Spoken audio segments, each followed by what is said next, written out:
கண்டிப்பா, கண்டிப்பா. விவசாயம்ன்றோம் ஆரம்ப கட்டத்துலேருந்து என்னையும் காப்பாத்தணும், மக்களையும் காப்பாத்தணுன்றது தான் பயிருக்கு ஆமா. விவசாயமே பண்ணிட்டு பயிர் பண்ணதுக்கு அதான் காரணம். ஆமா. இன்னைக்கு வந்து என்ன காப்பாத்துனா போதுன்னு மண்ண சாவடிச்சுட்டோம். ஆமா. கண்டிப்பா, கண்டிப்பா. இன்னைக்கு அதுலேருந்து மகசூல் மாட்டோம். அதிகமா வரணும்னு எல்லாத்தையும் கொட்டுறோம். இந்த விதை நேர்த்திக்காக எத்தன விதைகள் வந்து இதுல பயிர் பண்ணியிருக்கிறீங்க? எத்தன ஆ வகையான நெல்லு? இப்போ இதில பார்த்தீங்கன்னா, ஒரு 600 வெரைட்டிக்கு மேல இருக்கு. 600 வெரைட்டி. ஆமா 600 இப்போ இந்த வெரைட்டிங்கலாம் விதை பார்க்கலாம். நேர்த்தி பண்றதுக்குன்னு ஏதாவது அடி உரம், ஆஹா! மேல தெளிப்பு ஏதாவது இயற்கை முறையில? இயற்கை முறையிலன்னு பார்த்தீங்கன்னா, இயற்கை ஒரு முறையெல்லாம் அமைதியா இருக்கிறது தான் இயற்கை முறை. நீங்க வந்து அதாவது 20 கிலோ விட்டு தான் ஒரு ஏக்கரா நடணும்னு அவசியம் கிடையாது. நீங்க தரமான விதையா இருந்தாலும் 5 கிலோவிலே நட்டு போடலாம். ஃபர்ஸ்ட்டு அந்த ம். 30% நெல்லு தான் நம்மளுக்கு விதைக்கான நெல்லு. ம். 30% நெல்ல எப்படி எடுக்கணுமோ, அது ஒவ்வொரு வெரைட்டிக்கும் நம்ம ஒரு ஒரு கட்டு எடுத்து அடிக்கும்போதே தெரிஞ்சிடும். ஓ! இது இந்த பக்குவத்துக்கு மேல இது அடிக்கக்கூடாது ஆமா, அப்படின்னு. ஆமா. கண்டிப்பா.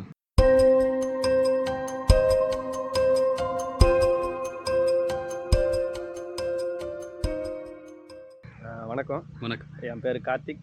அ லாடாவரம் கிராமம், கலசப்பாக்கம் தாலுக்கா, திருவண்ணாமலை மாவட்டம். என்னுடைய மொபைல் நம்பர் 8825839667. ம். யாருக்காவது இயற்கை விவசாயம் பண்றவங்க வந்து ஏதாவது சந்தேகம் இருந்தா உங்கள்ட்ட தாராளமா அணுகி கேட்கலாம். பேசலாம். தாராளமா கேட்கலாம். கால் பண்ணி பேசலாம். விதை நல்லா மண்ணு இருக்கணும். வளமா இருந்து என்ன பிரயோஜனம்? விதை நல்லா இருக்கணும். விதை நல்லா இருக்கணும். ம். மண்ணு நல்லா இருந்து விதை நல்லா இல்லன்னா முளைப்பு வருமா? அதான் சொல்றேன். அ 2மே ஒரு விவசாயிக்கு 2 கண்ணு மாரி. அதான். விவசாயிக்கு மண்ணு எந்த அளவுக்கு வளப்படுத்தணுன்றது முக்கியமோ, அந்த அளவுக்கு வந்து மண்ணு வளப்படுத்துறது எந்த அளவு முக்கியன்றதோட சேர்ந்து விதையும் நல்லா ஒரு வீரியமான ரகமா இருக்கும். ம். இப்பதான் அத கதிர் வருது பாருங்க. அது ஸ்டிக்கி வெரைட்டி அது. ம். இது ஒண்ணு, அது ஒண்ணு, அது உள்ள அது ஒண்ணு வருது பாருங்க. இது 3மே ம். Sticky variety. ம். எப்படின்னா பார்த்தீங்கன்னா, ஒரு நெல்மணி இதோ இருக்குன்னு வச்சுங்களேன். ம். இது நெல்மணி இருக்கு.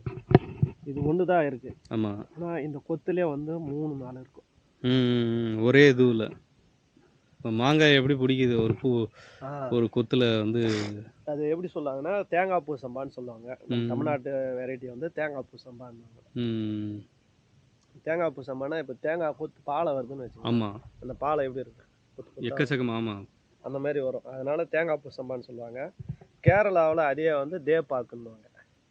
அதே பயிர வந்து அல்ல அங்க வேற வெரைட்டி. அ தேப்பாக்குன்னு சொல்லுவாங்க அந்த வெரைட்டிய. அது இன்னும் நம்மளது நல்லா ஹைட்டா வரும்.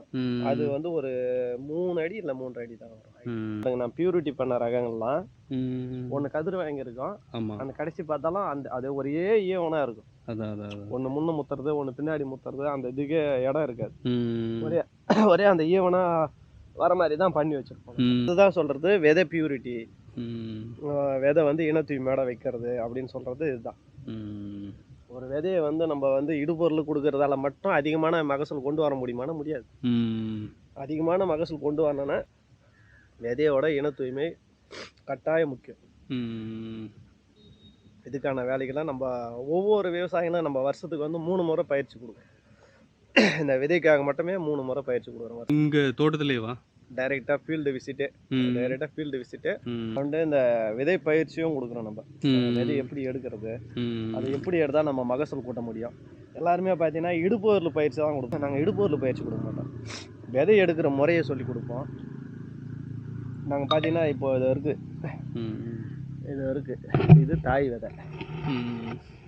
ஏன் இப்ப அதுல இருக்கிறது எல்லாமே தாய் விதை தானே அப்படின்னா, இல்ல. இது நான் நட்டேன் பார்த்தீங்களா, அந்த கதிர்லேருந்து வந்த விதை. ம். இந்த விதைய மட்டும் தான் நாங்க எடுப்போம். விதைக்காக அடுத்த ஆண்டு மறுபடியும் வைக்கிறதுக்கு அந்த விதைய மட்டும் தான் எடுத்து வைப்போம். ம். நம்ம அந்த மாதிரியான வந்து கன்டினியூஸா இந்த ஃபீல்டில் இருக்கக்கூடிய ஒரு 75% விதைகள் பார்த்தீங்கன்னா, ஒரு 5 ஆண்டு, 6 ஆண்டு நம்ம ரெகுலரா வச்சுட்டே இருக்கிறது. தொடர்ந்து அதே பயிர் பண்ணிட்டு தொடர்ந்து இருக்கு. பயிர் பண்ணிட்டே இருக்குது. இந்த மாதிரியான மெத்தட்ல தான் எடுத்து நாங்க பயிர் பண்றது. ம். இதுக்கெல்லாம் எங்களுக்கு வந்து ரொம்ப உறுதுணையா இருந்து எங்களுக்கு பயிற்சி குடுத்துன்னு இருக்கக்கூடியவரு வந்து திரு டாக்டர் தெபால் தேவ் ஐயா அவர்கள். ம். ஒரிசால பசுதா பண்ணை வச்சுட்டு இருக்காப்புல. ம். அவரு விரிகி ஃபார்ம்ன்றது இது பண்ணிட்டு இருக்காரு. Seed bank. ம். அவர்கிட்ட நாங்க கன்டினியூஸா ஒரு 3, 4 பயிற்சிக்கு போனோம். அவரோட டைரக்ட்டா அந்த ஃபீல்டுலயும் ஒர்க் பண்ணோம். தமிழ்நாட்டுலன்னு பார்த்தீங்கன்னா, எனக்கு வந்து மிகப்பெரிய ஆரம்ப கட்டத்திலேருந்து மிகப்பெரிய உதவியா இருந்துட்டு இருக்குது சரவணகுமரன். ம். வேதாரண்யம் சரவணகுமரன் ஐயா. எங்கள் குருநாதர் நந்தகுமார் ஐயா, ம். காரைக்கால் பாஸ்கர் ஐயா, ம். இவங்க தான் எனக்கு வந்து அந்த அப்பத்துலேருந்து நான் பேசிக்கில் ஏதோ தேடி சுற்றிட்டு இருக்க சொல்ல எனக்கு பெரிய இன்ஸ்பிரேஷனாக இருந்தது அவங்க தான். எல்லாருமே வந்து இயற்கை விவசாயத்துக்கு வந்தேன், எனக்கு நோய் வந்துடுச்சு அதனால் வந்தேன், ஏதாவது ஒன்று ஆமா, சொன்னாங்க. காரணம் சொல்லி தான். நான் வந்து நிறைய பேர் இன்னைக்கு வந்து ஐடி ஃபீல்டுலேருந்து அப்படியே வந்துட்டேன், ம். நான் இயற்கை விவசாயம் பண்ணன்ட்டே வந்துட்டேன். ஆனால் ஏன் வந்தேன் எதுக்கு வந்தேன்னு அவங்களுக்கும் தெரியாது. ஆமா. இது என்ன நோக்கம்னா இதில் இது மார்க்கெட்டிங் நல்லா இருக்கும், ரெண்டாவது வந்து அவங்களுக்கு ஒரு மன நிம்மதி அப்படின்றது தான். அப்படி தூய்மையான உணவை நம்ம மற்றவங்களுக்கு கொடுக்குறோம், நாமளும் சாப்பிட்றன்ற ஒரு நம்பிக்கை. எடுத்தோம் கவுத்தோன்ற மாதிரி வர்றது. ம். நான் அப்படி வரல, ம். இதுதான் சரியாக இருக்கும் அப்படின்னுட்டே வந்தேன். Right right right. இதுதான் சரியாக இருக்கும், ஃப்யூச்சருக்கு இது சரியாக இருக்கும், ரெண்டாவது எண்ணெயும் காப்பாற்றும் மக்களையும் காப்பாற்றும். ஒரு கண்டிப்பா கண்டிப்பா. விவசாயன்றோம் ஆரம்ப கட்டத்துலேருந்து எண்ணெயும் காப்பாற்றணும் மக்களையும் காப்பாற்றணுன்றது தான் பயிருக்கு ஆமா, விவசாயமே பண்ணிட்டு. பயிர் பண்ணுறதுக்கு அதான் காரணம். ஆமாம், இன்னைக்கு வந்து எண்ணெய் காப்பாற்றினா போதுன்னு மண்ணை சாவடிச்சோம். ஆமாம், கண்டிப்பா கண்டிப்பா. இன்னைக்கு அதில் மகசூல் அதிகமாக வரணும்னு எல்லாத்தையும் கொட்டுறோம் பூமியில். இப்போ இந்த விதை நேர்த்திக்காக எத்தனை விதைகள் வந்து இதில் பயிர் பண்ணியிருக்கிறீங்க? எத்தனை வகையான நெல்? இப்போது இதில் பார்த்தீங்கன்னா ஒரு 600 வெரைட்டிக்கு மேலே இருக்குது. 600 வெரைட்டி? ஆமாம், 600 வெரைட்டிக்கு மேலே இருக்குது. இது எப்படி பிரித்து தனித்தனியாக எடுப்பீங்க? இல்லை, இதுக்கான டீம் ஒர்க்கு தான் இது, நம்ம தனியாக ஒரு மனுஷனாக பண்ண முடியாது. ம். எனக்கு ஆர்வம் இருக்குன்றதுக்காக எல்லாம் பண்ண முடியாது, ஒரு டீம் ஒர்க்கு தான். இப்போ என்கிட்ட இப்போ நான் உங்கள்கிட்ட பேசுகிறதால நான் மட்டும் பண்ணிடுறேன்னு அர்த்தம் கிடையாது. கண்டிப்பா கண்டிப்பா. இதுக்கு பின்னாடியான வந்து வீட்டில் இருக்கவங்களோட ஒத்துழைப்பு இருக்குது. ம். அதுக்கு இல்லாமல் நம்ம பாரம்பரிய விதைகள் மையத்தில் இருக்கக்கூடிய இந்த மாதிரி விதை சார்ந்து வேலை செய்யக்கூடிய ஆட்களோட ஒத்துழைப்பு மிகப்பெரிய. கண்டிப்பா. அதுக்கு வேல்யூவே இல்லை, அவ்வளோ பெரிய உதவிலாம் வந்து பண்ணுறாங்க. ம். அதனால எனக்கு விதை எடுக்கும் போதும் சரி நடவும் போதும் சரி ம். மிகப்பெரிய உறுதுணையாக இருந்தது, அவங்களால தான் இது சாத்தியம். கண்டிப்பா. இப்போ இந்த விதை நேர்த்தி பண்ணுறதுக்குன்னு ஏதாவது அடி உரம், ஆஹா. மேலே தெளிப்பு ஏதாவது இயற்கை முறையில்? இயற்கை முறையிலன்னு பார்த்தீங்கன்னா இயற்கை முறையெல்லாம் அமைதியாக இருக்கிறது தான் இயற்கை முறை. அதாவது இப்போ இயற்கை விவசாயம்னா பஞ்சகாவியா, அக்னி அஸ்திரம் அப்படின்லாம் சொல்கிறாங்கல்ல, மேலே தெளிப்புக்கு பூமிக்கு பஞ்சகாவியை கொடுக்குறது அப்படி. இல்லைங்க, எனக்கு அந்த பழக்கம் இல்லை. ம். ஆனால் ஆரம்பத்தில் அதுக்குன்னு ஒரே அடியாக நான் இல்லை ம். அப்படின்லாம் சொல்ல விரும்பல. ம். ஆரம்பத்தில் எனக்கும் இது தேவைப்பட்டது. ம். இப்போ இது எனக்கு அது தேவைப்படலை. ம். உடம்பு சரியில்லாதன்னு ஊசி போட்டுக்கிட்டாங்கன்னா போட்டுக்குவான், ரைட்டு. நல்லா இருக்கிறவனை கூப்பிட்டு நீ ஒன்று போட்டுக்கு நல்லா இருப்பானா எப்படி ஏற்றுக்குவான். அது அவன் போட மாட்டான். ம். அதுதான். இப்போ என் பயிர் எதுனா நீங்கள் கண்கூடாக பார்க்குறீங்க, ஏதாவது கேட்குது அப்போ இருக்கு எங்ககிட்ட. அருமையாக இருக்குது. இப்போ நீங்கள் அப்படியே பூமியில் நடவு பண்ணுறீங்க, அப்படியே அதில் இருக்கிற இயற்கையான சத்துக்கள் மூலயமா வந்து விதை நேர்த்தி பண்ணி எடுக்கிறீங்க இதில், அவ்வளோதான். களப்பறிப்பு. ம்.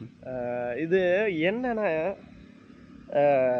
சொல்லுவாங்க இல்லையா, தாயை போல தான் நூலை போல தான் சேலை அப்படின்னு. ஆமாம் ஆமாம், அது கண்டிப்பாக. போல் இந்த விதை நம்ம எந்த ஒரு பண்பாடோட நம்ம எடுக்கிறோமோ அது இன்னொரு இடத்த போனாலும் அது அங்கேயும் அவங்கள பெருசாக. இப்போ நான் நிறைய விதைலாம் கொடுக்குறோம், இந்த கருப்பு கோணி பண்ணியிருக்கோம், இந்த வாழைப்பூ சம்பா பண்ணியிருக்கோம், இந்த மாதிரியான வெரைட்டிகள்லாம் விதைக்காக வருஷத்துக்கு ஒரு 6 வெரைட்டி நாங்கள் பண்ணிகிட்ருக்கோம். அதுவுமே அப்படி தான். எங்கள்கிட்ட விதை வாங்கணுங்க சொன்ன ரிவ்யூவில் இருந்து, இல்லைங்க உங்கள்கிட்ட விதை வாங்கினா நல்லா இருக்குது, நான் வந்து இதை விதையை நான் விற்கிறேன் அப்படின்றதுக்காக சொல்ல வரல, எங்கள்கிட்ட உங்கள்கிட்ட வேணா நல்லா இருக்குது விதை.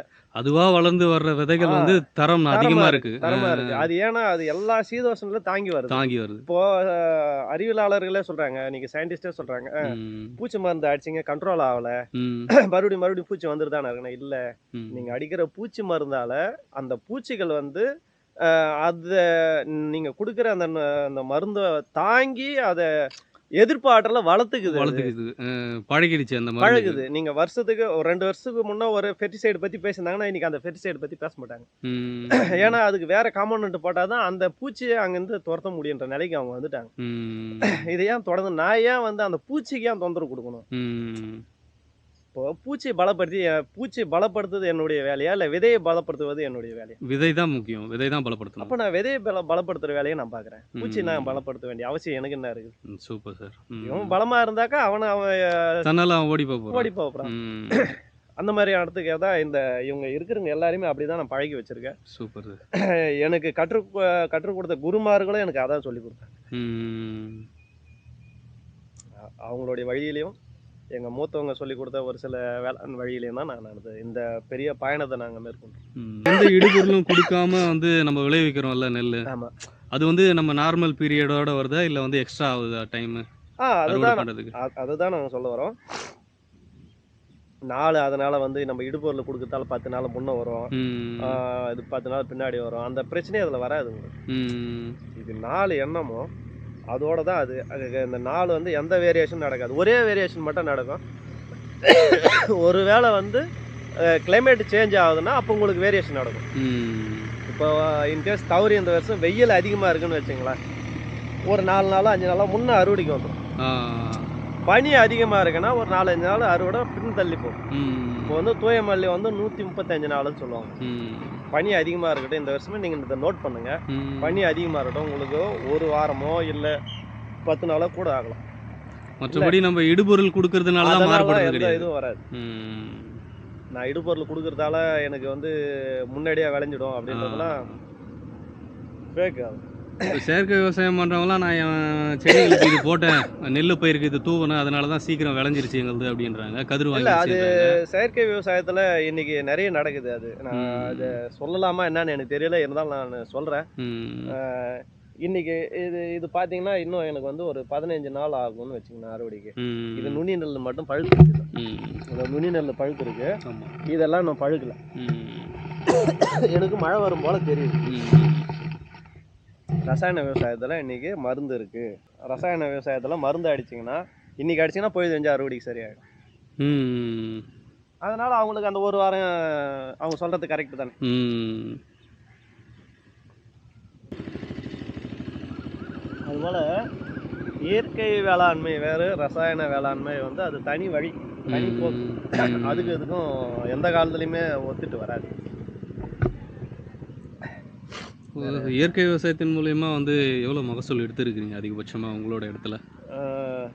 என் இடத்துலன்னு பார்த்தீங்கன்னா ஏக்கராக்கு 22, இப்போ ரத்தசாலியில் எல்லாம் 15 மூட்டை 12 மூட்டை அப்படி தான் எடுப்பாங்க. ஆனால் நான் 20லேருந்து 24 மூட்டை வரைக்கும் எடுத்துருக்கேன். ம். அதுக்கு காரணம் என்னிடம் இருக்கக்கூடிய விதை நேர்த்தி. தரமான விதை இருந்தால் தரமான விதைகளை மகசூல் கண்டிப்பாக கிடைக்கும். நீங்கள் வந்து 20 கிலோ விட்டு தான் ஒரு ஏக்கரா நடணும்னு அவசியம் கிடையாது. நீங்கள் தரமான விதையாக இருந்தாலும் 5 கிலோவிலே நட்டு போகலாம். தரமான விதையை எடுக்கிற கலையை வந்து நம்ம முன்னவங்க செஞ்சுட்டு இருந்தாங்க. அந்த கலையை நம்ம இடையில நம்மளுக்கு கடத்த மறுத்துட்டாங்களா இல்லை அதை நான் கற்றுக்கூடாதுன்னு அதுக்கு அடுத்து இருந்த தலைமுறை மறுத்துச்சான்னு தெரியல. அது இடையில வந்து அந்த ஜென்ரேஷன் கேப்பை மறுபடியும் ரீஃபில் பண்ணுற இடத்துக்கு தான் இப்போ இருக்கக்கூடிய யங்ஸ்டருங்க வந்திருக்காங்க. கண்டிப்பாக. இப்போது விதை நடவு பண்ணுறீங்கல்ல, நெல் வந்து எப்போ விதை விட்டு எப்போலேருந்து நடவு பண்ணுறீங்க? எத்தனை நாளில் நடவு பண்ணுறீங்க? நம்ம இவ்வளோ வெரைட்டி பண்ணுறதால 3 கட்டமாக நாற்று விடுவோம். ஆடி 18, ஆடி 18லேருந்து ஒரு 6 நாள், ஒரு வாரம் கேப்பில் ஒரு முறையும், ஆவணி 5ஓட மேக்ஸிமம் நாற்று விடுற வேலையை முடிச்சுடுவோம். 3 பேட்சாக நாற்று விடுவோம், 3 பேட்சாக நடவு போடுவோம். அப்போ வந்து நடும்போது வந்து அதிகமான ஆட்களை வச்சு செய்ய முடியாது. ஏன்னா கொஞ்சம் இதுவாச்சுன்னா கூட வந்து ஓவராக மாறிடும், என்ன வெரைட்டி எதுன்னு தெரியாது. அதுக்காக என்ன பண்ணுறது, மேக்ஸிமம் நாங்களே தான் நடுவோம். இல்லை நல்லா இதில் ஒரு நல்ல அனுபவம் உள்ள எங்கள் குழு நண்பர்கள் யாராவது கூட வந்து உதவி பண்ணுவோம். எத்தனை நாற்றுகள் வச்சு நடுறீங்க ஒரு நடவுக்கு? ஒரு சிலது பார்த்தீங்கன்னா களைப்பே வராது. நாங்கள் இதை நிறைய நோட்ஸ் எடுக்கிறோம். அதில் களைப்பே வராதுன்ற நாற்று நாங்கள் இது பண்ணிடுறோம். அதுக்கெல்லாம் வந்து 2 நாற்றா 3 நாற்றா கூட வைப்போம். மிச்சம்லாம் பார்த்தீங்கன்னா 1 இல்லை 2 அவ்வளோதான். ஒரு சில வெரைட்டி 5 நாற்று கூட வச்சுருப்போம். ஒரு சில வெரைட்டி ஒரே நாற்று தான் வச்சுட்டு வரும். அது ஏன்னா அதனுடைய களைப்பு திறன் நல்லா இருக்கும், அதனால அதுக்கு அந்த மாதிரி பண்ணுவோம். இப்போது நீங்கள் இயற்கை விவசாயத்தின் மூலமா பண்ணுற நெற்களை வந்து நெற்பயிர்களை வந்து கையில் தான் அறுவடை பண்ணுறீங்களா, மிஷினா? கையில் தான். கையில் தான், ஃபுல்லுமே கை தான். உண்மையாக நம்ம வந்து விதைக்கு கொடுக்கணும் அப்படின்னா கையில் தான் அடிக்கணும். கையில் அடிக்கிற விதையை கூட வந்து பார்த்தீங்கன்னா நெல்லோட தன்மைக்கு தகுந்த மாதிரி அடிக்கும். இது எத்தனை பேர் ஃபாலோ பண்ணுறாங்கன்னு தெரியல, நான் அதை ஃபாலோ பண்ணிட்டு இருக்கேன். நெல்லோட தன்மைக்கு தகுந்த மாதிரி அடிக்கணும். ஒரு சில நெல்லுங்க இருக்குன்னா, இப்போ நம்ம விதைக்குன்னு இது பாருங்க, நம்மளுக்கு விதைக்குன்னு பார்த்தீங்கன்னா இந்த நெல் தான் நம்மளுக்கு விதைக்கு சரியான தேர்வாக இருக்கும். அப்போ இது எல்லாம் எனக்கு வந்து உணவுக்கான நெல். நான் தேவையில்லாத நெல்லுன்னு சொல்ல மாட்டேன். இது விதைக்கான நெல் முன்னாடி இருக்கிறது. ஆமாம், இது என்னுடைய விதைக்கான நெல். இது வந்து உணவுக்கான நெல். அப்போ நான் என்ன பண்ணணும் அப்படின்னா, நுனி நெல் விழுகிற மாதிரி மட்டும் நான் முதல்ல வந்து அடிக்க கற்றுக்கணும். புரியுதுங்களா?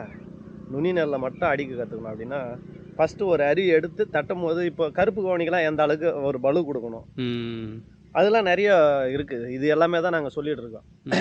இப்போ இதில் பார்த்தீங்கன்னா கருங்குருவின்னு ஒரு நெல் இருக்குது, நீங்கள் கேள்விப்பட்டிருப்பீங்க, நிறைய இப்போ மார்க்கெட்டிங் போயிட்டுருக்கு. அதில் பார்த்தீங்கன்னா அதை எடுத்து சும்மா அப்படி தட்டினா போதும், சும்மா எடுத்து தட்டினா போதும். அப்படி இல்லை நான் அறுவடை பண்ணேன், அது எடுத்துன்னு வந்து மொத்தமாக ஒரு இடத்த வந்து அடுக்கி வச்சு இந்த கட்டு கட்டி அடுக்கி வச்சுப்பாங்க இல்லையா, அந்த மாதிரி எடுத்துன்னு வந்து போட சொல்ல இறையும் பாருங்க, அந்த நெல் மட்டும்தான் அந்த வெரைட்டிலேருந்து எடுக்கும். ஓ, விதைக்கு விதைக்குன்னு நீங்கள் கட்டு கட்டி போடும்போது உழுது பாருங்க, அந்த நெல் மட்டும்தான் விதைக்கு எடுத்து வைக்கணும். அதுதான் உங்களுக்கான விதைக்கான நெல். ஆனால் இன்னைக்கு மார்க்கெட்டிங்காக அடியோட அடிக்கிறது அது மாதிரி நிறைய நடக்குது, நம்மளுக்கு அது தேவையில்லாத விஷயம். அந்த மாதிரி பார்த்தீங்கன்னா கருப்பு கோணிக்கு வந்து இந்த ஆங்கிளில் எடுக்கணும். அது நீங்கள் அறுவடும் போது வந்தீங்கன்னா உங்களுக்கு சரியாக தெரியும். சரிங்க.